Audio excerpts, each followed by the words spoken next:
Safi bana, ni aje? Mambo vipi? Mimi natumai unaendelea vizuri kabisa popote pale unazidi kufuatilia Havana TV. Havana News ipo on air bwana. Sasa hivi mambo ni ya moto kweli kweli.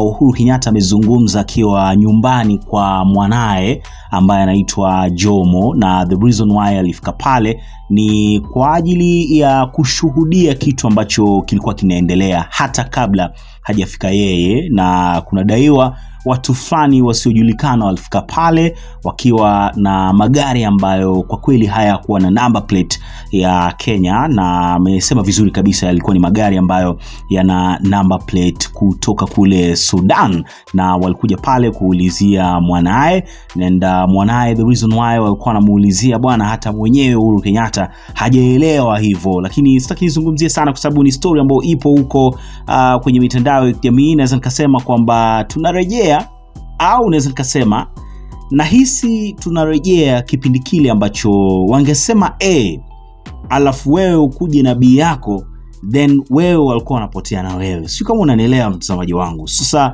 ndo enzi ambazo tunarejea, na ndo kitu ambacho kwa kweli kinasikitisha na kinashangaza sana kwenye serikali hii hapa ya William Samoei Ruto. Tabia fulani mbovu sana.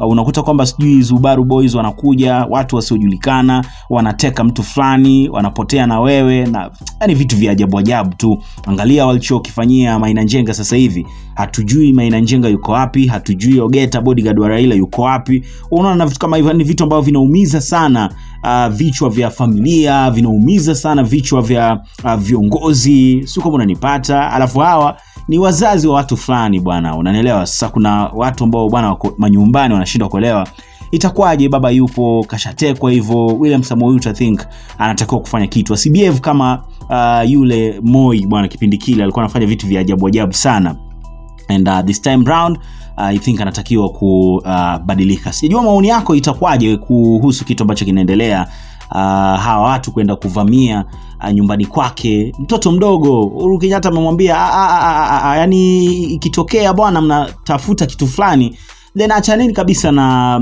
familia yangu, yani namaanisha mama pamoja na wanangu, yani mkujie kama mimi Uhuru Kenyatta. Kama mnataka kitu fresh, mimi naomba kitu kimoja tu, achaneni na familia yangu. Mama na miaka 90 bwana, mnamfuatia nini? Mtoto mdogo yaelewi kinachoendelea.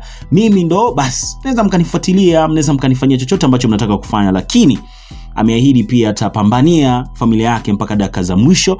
Na anasema kwamba kunyamaza kwake kusifanye wamuone fala.